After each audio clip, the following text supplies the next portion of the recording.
সুপ্রিয় দর্শক, আজকে আমরা হাজির হয়েছি শরীয়তপুর জেলার জাজিরা থানাধীন পালেরচর অন্তর্গত দড়িকান্দি নুন্নু পাগলার মেলার বন্ধের আদ্যপান্ত জানার জন্য। আমরা হাজির হয়েছি যিনি এই মেলা বন্ধের অন্যতম গুরুত্বপূর্ণ আহ্বায়ক হযরত মাওলানা মুফতি ইব্রাহিম হাসান দামাত বারাকাতুহু। এ পর্যায়ে আমরা জেনে নিব তার থেকে আদ্যপান্ত। আসসালামু আলাইকুম ওয়া রাহমাতুল্লাহি ওয়া বারাকাতুহু। ওয়ালাইকুম আসসালাম ওয়া রাহমাতুল্লাহি ওয়া বারাকাতুহু। কেমন আছেন? আলহামদুলিল্লাহ। আমরা আপনার কাছে হাজির হয়েছি যে সম্প্রতি আপনারা যে মেলাটা বন্ধ করলেন দায়িত্ব নিয়ে, এই মেলাটার আদ্যপান্ত আমরা জানতে চাই, যদি একটু বলতেন। আসলে এক প্রশ্ন সব বলা যায় না, আপনি পাট প্রশ্ন করবেন, ইনশাল্লাহ আপনি উত্তর নেবেন। এটা শুরুটা হয় আসলে আমরা তো সবাই এলাকা যারা আছি ইউনিয়নের সবাই চাই এটা বন্ধ করার জন্য। কোটি কয়েকজন ব্যক্তি যাদের দিনের বুঝ নাই অথবা যারা কিছু অর্থের লোভে পড়ে তারা এটাকে আয়োজন করতে চায়, এদের ছাড়া আমরা সবাই আপামর জনতা, মুসলিম জনতা, তাওহীদবাদী সকলেই চেয়েছে এটা বন্ধ করার জন্য। তো এটা শুরুটা মূলত যুবকরাই শুরু করেছে, এটাই বললে চলে, বলতে হবে, এটা স্বীকার করতে হবে, স্বীকারের সুযোগ নেই। স্থানীয় যুবকরা তারা 5ই জানুয়ারি তারা স্থানীয় ইমাম সাহেবকে নিয়ে তারা একটি স্মারকলিপি প্রদান করে ওসি বরাবর এবং ইউনি বরাবর, এবং 6ই জানুয়ারি সোমবার আমরা উলামায়ে কেরাম এবং যারা মুসলিয়ানে কেরাম আছে দিনদার, এদেরকে নিয়ে আমরা একটি মিটিংয়ের আয়োজন করি বিকালবেলা। সেই মিটিং থেকে আমাদের কয়েকটি বিষয় ফয়সালা হয়, সিদ্ধান্ত হয়। আমাদের একটি বিষয় ছিল, প্রথম বিষয় ছিল যে গতকাল যে স্মারকলিপি দেওয়া হয়েছে 5 জানুয়ারিতে, সেই স্মারকলিপিটা ফলাফল জানা, যে তারা কী সিদ্ধান্ত নিয়েছে প্রশাসন। আর পাশাপাশি আমাদের অভিভাবক, যেহেতু ইউনিয়নের অভিভাবক হলেন চেয়ারম্যান আবুল হোসেন ফরাজি, তার কাছে যাওয়া যে তিনি কি এটা দায়িত্ব নিতে পারবেন কিনা বন্ধের। উনি আমাদেরকে পরামর্শ দিয়েছেন যে আপনারা থানা এবং ইউনিয়ন বরাবর যোগাযোগ করেন। আমরা ওই অনুযায়ী আমাদের পূর্ব ঘোষিত সিদ্ধান্ত অনুযায়ী আমরা পরের দিন স্মারকলিপি দিয়েছি। আচ্ছা, এখানে আরেকটা জিনিস জানার বিষয় হচ্ছে, আপনারা 6 তারিখে যে পরামর্শ সভার আয়োজন করলেন, এখানে কি শুধু আপনারা এলাকার যুবক ভিত্তিক এলাকার মানুষরাই কি এখানে উপস্থিত ছিলেন, নাকি অন্যরা উপস্থিত ছিলেন? আসলে এটা তো ইমানের দাবি, যে কারণে যে যেখান থেকে শুনছেন আসার চেষ্টা করেছেন, উপস্থিত হয়েছেন। তবে যেহেতু একটা ঘরোয়া মিটিং ছিল, এখানে হয়তো সবাইকে আমরা জানাইতেও পারি নাই। যাকে জানাইছি সে আসতে পেরেছেন, অনেকেই হয়তো আসতে পারেন নাই। কিন্তু ধীরে ধীরে আন্দোলন যখন পরবর্তী ধাপগুলো অতিক্রম করে, তখন আলহামদুলিল্লাহ আমরা সবাইকে পেয়েছি, এবং রাজনৈতিক অরাজনৈতিক বিভিন্ন সামাজিক সংগঠন, সরকারি বেসরকারি সব শ্রেণীর মানুষ আমাদের সাথে যুক্ত হয়েছেন। স্মারকলিপি দেওয়ার পরে প্রশাসন থেকে আপনাদের কি বলা হয়েছে? স্মারকলিপি দেওয়ার পরে প্রশাসন থেকে আমাদেরকে আশ্বাস দেওয়া হয়েছে যে মেলা হবে না। তবে আমি বলে রাখা ভালো যে এরা যখন মেলা কার্যক্রম শুরু করে বা ওখানে গেট সাজায়, তখন আমরা আপত্তি করেছিলাম। তখন তারা বলেছে আমাদের প্রশাসন থেকে আমরা অনুমতি এনেছি এবং প্রশাসন অনুমতি দিয়েছে, মেলা হবে। কিন্তু তাদের এই কথাটা মিথ্যা ছিল, সেটা আমরা প্রমাণ পেয়েছি যখন স্মারকলিপি জমা দিতে গিয়েছি। তখন আমরা বলেছি আপনারা অনুমতি দিয়েছেন মেলার।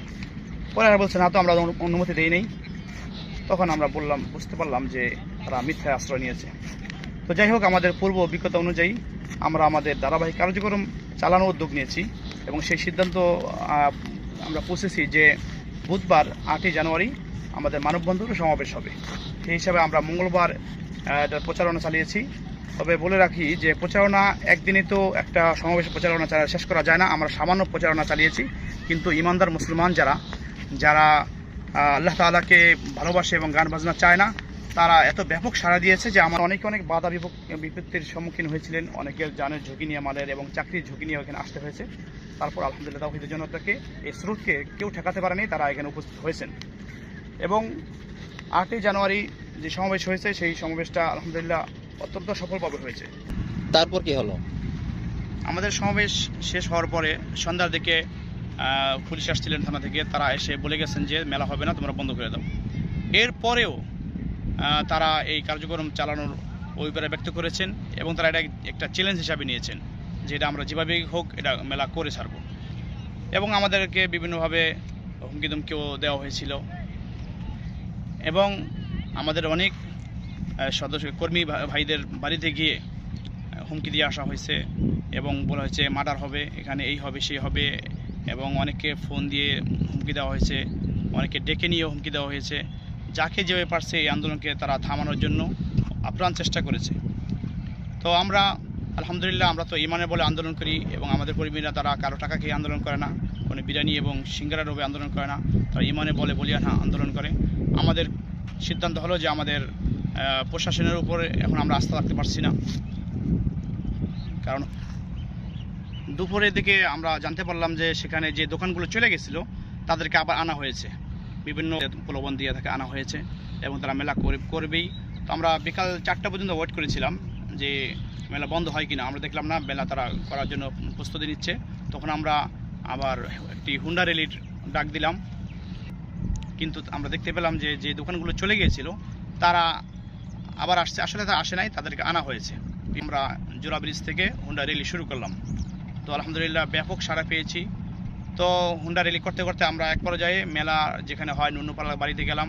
বাড়ির সাথেই যখন যে রাস্তা আছে সেই রাস্তার পাশেই যাদের প্যান্ডেল ছিল, এই প্যান্ডেলে আমরা ঢুকে পড়লাম এবং প্যান্ডেলের ভিতরে গিয়ে আলহামদুলিল্লাহ আমাদের বীর সৈনিকরা তারা সাহসের সাথে নারায়ে তাকবীর স্লোগান দিয়ে পুরা এলাকা মুখরিত করলেন এবং আশেপাশের বহু মানুষ সেখানে জড়ো হয়ে গেল। কি হয় না হয় সব আতঙ্কিত ছিল, কিন্তু আমরা তাদেরকে মিছিল করে আশ্বস্ত করলাম যে আমরা কোনো ভাঙচুরে বিশ্বাসী না, ভাঙচুর আমরা করবো না, আপনারা আশ্বস্ত থাকেন। এবং দোকানদার ভাইদেরকে আমরা এই কথা বলেছি, আপনারা আমাদের মেহমান, দূর থেকে আসছেন, আপনারা দয়া করে চলে যান, মেলা হবে না, প্রশাসন থেকে নিষেধ আসছে, মেলা হবে না, করতে দেওয়া হবে না। তো দোকানদাররা তারা আমাদের কাছে বিনীত আরজ করলেন যে আমরা একটা থাকবো, একটা থাকার পরে সকালে আমরা চলে যাবো, এখন আমরা গাড়ি পাচ্ছি না। তো আমরা সেই সুযোগ তাদেরকে দিয়েছি, তারা সকালে তারা চলে গেছেন। এরপরে ওই রাতে আমরা আবার চেয়ারম্যানের বাড়িতেও গেলাম, চেয়ারম্যান আমাদের ডেকেছেন। তো সেখানে গিয়ে দীর্ঘ সময় আলোচনা হলো, সেখানেও আমরা মেলা বন্ধের কোনো কর্মসূচি চেয়ারম্যান দিতে পারেন নাই বা তিনি দেন নাই। এরপরে আমরা ওই চেয়ারম্যান বাড়ি থেকে এসে আল্লাহর মসজিদে আমরা পরামর্শ করলাম। প্রশাসন এবং ইউনিয়ন প্রতিনিধি থেকে যখন আপনারা আশানুরূপ কোনো ফলাফল পেলেন না, তখন আপনারা কি সিদ্ধান্ত নিলেন?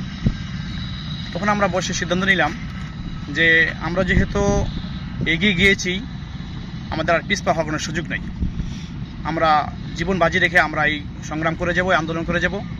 যদি কেউ শহীদ হয়ে যায় সেটা আল্লাহর জন্য হবে, রক্ত গেলে সেটা আল্লাহর জন্য হবে। যে আমরা তাফসিরুল কোরআন মাহফিল করব, এটা একেবারে মেলার সাথেই সংলগ্ন যে মাঠ রয়েছে ফজলুল আকন্দ সাবেক চেয়ারম্যানের বাড়ির সংলগ্ন মাঠ, এই মাঠে, এবং মেলা যে করে হোক আমরা বন্ধ করে ছাড়ব। তো আমরা তাফসিরুল কোরআন মাহফিলে ঘোষণা দেওয়ার পরে সকাল 9টা বাজে আমরা চূড়ান্ত সিদ্ধান্ত নিয়েছি যে মাহফিল আমরা করব। এত অল্প সময়ের মধ্যে আপনারা এই মাহফিলটা কিভাবে সম্পন্ন করলেন?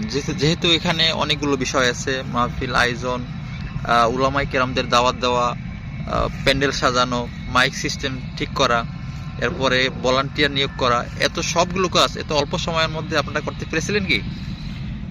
হ্যাঁ, আলহামদুলিল্লাহ, এটা আমাদের আল্লাহ যেটা কুদরত ছিল, এটাই আমার বলতে হবে যে আমরা সকাল 9টা বাজে সিদ্ধান্ত নেওয়ার পরেও আমরা আলহামদুলিল্লাহ প্রায় 8-9 জন উলামায়ে কেরামকে আমরা দাওয়াত দিতে পেরেছি এবং তারা এসেছে। অনেকেই হয়তো 2-1 হুজুর কেরাম আসতে পারেন নাই এবং তারা বয়ান রেখেছেন, প্যান্ডেল হয়েছে এবং প্রায় 1000 চেয়ার আমরা সেখানে বসিয়েছি। আপনি আরও খুশি হবেন, আশ্চর্য হবেন যে আমরা 7 ডেক তোবরকের ব্যবস্থা করেছি এই অল্প সময়ের ভেতরেই, এবং সবগুলোই সুসম্পূর্ণভাবে হয়েছে। কোনো ধরনের গ্যাঞ্জাম, কোনো ধরনের বিশৃঙ্খলা সৃষ্টি হয় নাই আলহামদুলিল্লাহ। এবং উলামায়ে কেরামের মিলন মেলা বললেই চলে। এত উলামায়ে কেরাম আসছেন একটা মাহফিলে, এত উলামায়ে কেরাম সাধারণত আসেন না, এটা বিরল। এবং ঝাঁকে ঝাঁকে তৌহিদের জনতা সেই জাজিরা ছেড়েও অন্য থানা থেকেও অনেক উলামায়ে কেরাম এখানে আসছেন এবং তৌহিদের জনতা আসছেন, এবং এত সুন্দর সুশৃঙ্খল মাহফিল আমার জীবন আমি খুব কম। আপনাদের এই মাহফিলে আমন্ত্রিত উলামায়ে কেরাম কারা ছিলেন? আলহামদুলিল্লাহ, আমাদের যদিও অল্প সময়ে মাহফিল, আয়োজন খুব কম সময় আমরা পেয়েছি, কিন্তু এই মাহফিলে দেশের শীর্ষস্থানীয় উলামায়ে কেরাম এখানে উপস্থিত ছিলেন এবং দাওয়াত রেখেছেন। হযরত মাওলানা আলী আহমদ চৌধুরী সাহেব, চন্ডীপুর দিব্যি সাহেব, মাদারীপুর। এরপরে ছিলেন শাব্বির আহমদ ওসমানী সাহেব, সভাপতি বাংলাদেশ খেলাফত মজলিস শরিয়তপুর শাখা। এরপরে এখানে উপস্থিত ছিলেন হাফেজ মাওলানা নাফিসুর রহমান নেকির, যিনি পীর সাহেব চরমনায়ের আপন খালাতো ভাই। উপস্থিত ছিলেন হযরত মাওলানা মুফতি আবু বকর সাহেব, প্রিন্সিপাল জামিয়া ওসমানিয়া পালং মাদ্রাসা। এছাড়াও অন্যান্য অনেক উলামায়ে কেরাম এখানে উপস্থিত ছিলেন, আলোচনা করেছেন। আর এখানে সভাপতিত্বের দায়িত্ব পালন করেছেন বাতিল আতঙ্ক হযরত মাওলানা মুফতি মাহুর রহমান জিয়া সাহেব, প্রিন্সিপাল কাজিরহাট আজিজিয়া মাদ্রাসা, ভাইস প্রিন্সিপাল সৈয়দপুর জামিয়া এমদাদিয়া সিরাজদি খান মুন্সিগঞ্জ, এবং জাজিরা থানার তিনি গান বাজনা অশ্লীলতা বন্ধের আহ্বায়ক। আচ্ছা, সমাজে এত অপকর্ম অপরাধ হচ্ছে, এগুলোর বাইরে আপনারা শুধু কেন মেলা বন্ধের জন্য এত জোর দিচ্ছেন? আসলে ভাই, আমরা জানি যে কিছু গুনাহ এমন আছে যে গুনাহগুলো করলে ফাসেক হয়, মানুষ ঈমান হারা হয় না। যেমন সুদ, ঘুষ, এগুলো নিঃসন্দেহে অপরাধ। এগুলোর ব্যাপারে আমরা জুমার বয়ানে, ঈদের বয়ানে, ওয়াজে, ময়দানে, লেখনীতে সব জায়গায় আমরা এটার বিরুদ্ধে বলে থাকি এবং সমাজের মানুষকে এই সমস্ত গুনাহ থেকে বাঁচানোর পথ দেখিয়ে থাকি, চেষ্টা করি। কিন্তু মেলার যেই কেন্দ্রিক যে গুনাহগুলো হয়, এর দ্বারা ঈমান চলে যায়, একজন মানুষ বেঈমান হয়ে যাবে, সেটার ব্যাপারে তো আমাদের একটু নজর বেশি থাকবে। যেমন এখানে শিরিক হয়, আর শিরিক যে করে সে মুশরিক, সে ইসলাম থেকে একবারে বরাবর বের হয়ে যায়। এবং এখানে আপনার পীর থেকে চাওয়া হয়, পীরকে এক কথায় পীরকে আল্লাহর সমকক্ষই মনে করে নেওয়া হয়, যে কারণে মানুষ ঈমান হারা হয়ে যায়। তো একজন মানুষ পাপ করতে পারে, তাকে যদি আমরা পাপ সম্পর্কে বলি তাহলে সে পাপ স্বীকার করে। যেমন আপনার ব্র্যান্ডের গানই ধরেন, যে জেমস বা আসিফের গান অথবা আইয়ুব বাচ্চুর যে গানগুলো মানে পাবলিক অথবা ইয়াং জেনারেশন শুনে বা আয়োজন করে থাকে, তখন আমরা যদি বলি যে এই গানগুলো তোমরা কেন করছো বা এটা করো না, তখন তারা আফসোস করে এবং আমাদের কাছে এটা ওজোর পেশ করে যে আসলে ভুল হয়ে গেছে, সামনে করবো না, এবারে এই করবো, এরকম নানা ওজোর দিয়ে থাকে, অর্থাৎ এটা অপরাধ মনে করে। কিন্তু মেলায় যারা আসে, যারা এই গান শুনে, বয়াতি গান বলেন, বাউল গান বলেন, এগুলো তারা কোনো অপরাধ মনে করে না। অপরাধ না মনে করার কারণে অবশেষে দিন শেষে তারা মৃত্যুর সময় তওবাও করে না, কারণ সে তো এটাকে সওয়াব মনে করেই করে। তাহলে সে যে তার অনায়াসে অজান্তেই ঈমান থেকে বের হয়ে যাচ্ছে, এটা সে টেরও পাইতেছে না। এই জন্য আমরা তো ঈমান সবার আগে, ঈমান বাঁচানোর জন্য আমাদের সর্বপ্রথম এবং সবচেয়ে বেশি সংগ্রাম, আন্দোলন এবং জোর দিতে হবে, এটাই স্বাভাবিক। অন্যান্য মেলা বন্ধের জন্য আপনারা কি কি উদ্যোগ নিতেছেন? আসলে ভাই, তারাও মুসলমান, আমরাও মুসলমান, আমরা তাদের কল্যাণ চাই। আমরা চাই প্রত্যেকটা মানুষ জাহান্নামের আগুন থেকে বেঁচে যাক। এই জন্য আমরা সেই পদক্ষেপগুলো নিব যেগুলো আম্বিয়া আলাইহিস সালাম নিয়েছেন, যে তাদের প্রতি উত্তম নসিহা পেশ করা ওয়াজের ময়দানে, তারপরে আপনার জুমা মসজিদে, ঈদের ময়দানে আমরা তাদেরকে নসিহত করব, তাদেরকে বুঝাবো। এবং তারা যেই পীর অথবা যেই শায়েখদের নামে তারা মেলা করে থাকে, যেমন খাজা মঈনুদ্দিন চিশতি রহমতুল্লাহ আলাইহি, এরপরে বড় পীর আব্দুল কাদের জিলানী রহমতুল্লাহ আলাইহি, শাহজালাল শাহ ফরান ইয়ামানী রহমতুল্লাহ আলাইহি, শাহ খাজা খান জাহান আলী রহমতুল্লাহ আলাইহি, এদের প্রকৃত জীবন সম্পর্কে আসলে আমরা তাদের কাছে তাদের প্রকৃত জীবনটা তুলে ধরতে পারি নাই, যে কারণে তারা তাদের জীবন থেকে ভুল মেসেজ পেয়েছে। অথচ আমরা যদি তাদের জীবনী দেখি, তখন দেখি সেখানে তারা নামাজি জীবন ছিল, তাদের জীবনী ছিল কোরআন তেলাওয়াতের জীবনী, তাদের জীবন ছিল ইলমি জীবন, তাদের জীবন ছিল তাকওয়াপূর্ণ জীবন। কিন্তু আজকে তারা যারা সিন্নি করতেছে বা তারা মেলা করতেছে, এদের জীবনের সাথে কোনো সম্পর্ক নেই, বিন্দু মাত্র সম্পর্ক নেই। খাজা মঈনুদ্দিন চিশতি রহমতুল্লাহ কথা বলেন, তিনি জীবনে একক তো ফরজ নামাজ ছাড়েন নাই, কিন্তু এরা নামাজই পড়ে না এবং নামাজে তারা বিশ্বাসীও না। এবং তারা এই নামাজের সাথে অনেক ব্যঙ্গ করে থাকে, হজ, নামাজ, রোজা, শরিয়াত নিয়ে তারা ব্যঙ্গ করে থাকে। তারা একটা কথা বলে, আমরা মারিফাত পালন করি, তোমরা শরিয়াত পালন করো। তারা এখানে মানুষকে, সাধারণ জনসাধারণকে একটা ভুল মেসেজ দেয়। সর্বপ্রতি কথা হলেই যে মুক্তি সেই পথেই, যেই পথ দেখিয়ে গেছেন রাসূলুল্লাহ সাল্লাল্লাহু আলাইহি ওয়াসাল্লাম, যেই পথ দেখিয়ে গেছেন সাহাবায়ে কিরাম।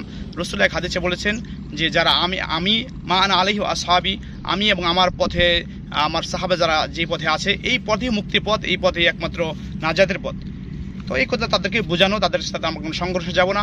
যদিও তারা আমাদের অনেক হুমকি ধুমকি ইত্যাদি দিয়ে থাকে, তারা মার্ডারের হুমকি দেয়, তারা মৃত্যুর হুমকি দেয়, এবং ইভেন আমাদের পরিবারের কাছে গিয়েও তারা বিভিন্ন হুমকি দিয়ে তাদেরকে আতঙ্কিত করে রাখে। কিন্তু আমরা চাই না সংঘর্ষে জড়াতে, কারণ তারা আমাদের ভাই, তাদেরকে বুঝিয়ে আমাদের এই পথে আনবো। আমি আশাবাদী ব্যক্তিগতভাবে যে এই লোকগুলিকে যদি আমি বুঝাইতে পারি, আমরা বুঝাইতে সক্ষম হই, তাহলে আমরা যেই মেহনত করি সহি লাইনে, এরা এর চেয়ে বেশি মেহনত করবে। এটা আমি আশাবাদী। কারণ ওমর রাদিয়াল্লাহু তাআলা যেমনিভাবে যে কাফের অবস্থা যেরকম বীর ছিলেন, ঠিক মুসলমান হওয়ার পরে এর চেয়ে আরও বড় বীর হয়েছেন। এবং আমরা উত্তম নসিহার মাধ্যমে তাদেরকে যদি ফিরিয়ে আনতে পারি, ফিরাবো। না ফিরলে হেদায়েতের মালিক তো আল্লাহ তাআলা। তারপরেও যদি তারা কোনো সংঘর্ষে জড়াতে চায় অথবা হুমকি ধমকি দিতে চায়, তারা গায়ে পড়ে যদি ঝগড়া করতে চায়, যুদ্ধ করতে চায়, সেক্ষেত্রে আমরা আলহামদুলিল্লাহ আমরা প্রস্তুত আছি। আমরা কোনো ছাড় সেখানে দেবো না, কারণ আমরা কোনোভাবে নত হব না, কারণ আমরা হকের উপরে আছি 100%। হক নিয়ে আমরা চলবো। তবে আমি তাদেরকে একটা দাওয়াত দিব যে এভাবে হুমকি ধমকি দিয়ে শান্তিও আসবে না, সমাধানও আমরা বুঝতে পারবো না। আসুন আমরা বসি, এটা আমাদের ওপেন চ্যালেঞ্জ থাকবে এবং সব সময়ের জন্য। আসুন আমরা বসি এক জায়গায়, প্রশাসন থাক, বুদ্ধিজীবীরা থাক এবং দেশের যারা গণ্যমান্য ব্যক্তিরা উপস্থিত থাকবে, আলোচনা হবে। আলোচনার মাধ্যমে এর সমাধান আসবে। কারণ আপনিও কোরআন মানেন, আমিও কোরআন মানি, আপনিও হাদিস মানেন, আমিও হাদিস মানি। সুতরাং কোরআন ও হাদিসে যদি এই কথা প্রমাণ হয় যে আপনারা হক, তাহলে আমরা আপনাদের মতো এরকম এক কথা পাগল হয়ে যাব, কোনো সমস্যা নাই। আপনাদের অনুষ্ঠান আমরা করব, আমরা বিন্দুমাত্র কার্পণ্য করব না, দেরি করব না। আর যদি এটা প্রমাণ হয় যে আপনারা পরাজিত, আপনার যে পথে আছেন সেটা ভুল, আমাদের যে আমরা যেটা আছি এটা সঠিক, তাহলে আপনারা এখানে ফিরে আসবেন। এটাই তো স্বাভাবিক, নয়তো এটা তো স্বাভাবিক কথা, স্বাভাবিক বিচার। অসংখ্য ধন্যবাদ জানাই যে আপনারা আমার গুরুত্বপূর্ণ সময় আমার সাথে দেওয়ার জন্য, এবং আপনাদেরকে আমি উদাত্ত আহ্বান জানাবো আগামীতে যে কোনো কল্যাণ কাজে, সেটা রাষ্ট্রীয় কাজ হতে পারে, ধর্মীয় কাজ হতে পারে, আপনার হক সত্যের সাথে থাকুন, সত্যের পাশে থাকুন, দেশের জন্য, দিনের জন্য কিছু করে যান। আসসালামু আলাইকুম রহমতুল্লাহি ওয়া বারাকাতুহু।